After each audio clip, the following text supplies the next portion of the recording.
Halo pemirsa Seripogo.com, Assalamualaikum warahmatullahi wabarakatuh. Kembali lagi bersama saya Bima, wartawan dari Seripogo.com.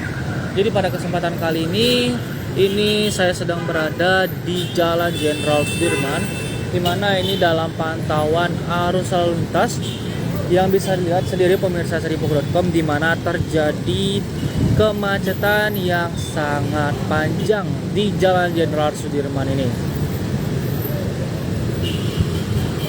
Jadi memang mengingat ini sudah memasuki H+4 Lebaran nih,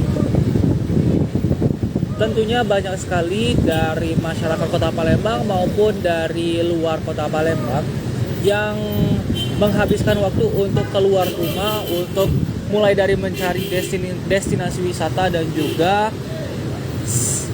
juga mendatangi rumah-rumah keluarganya yang ada di Kota Palembang.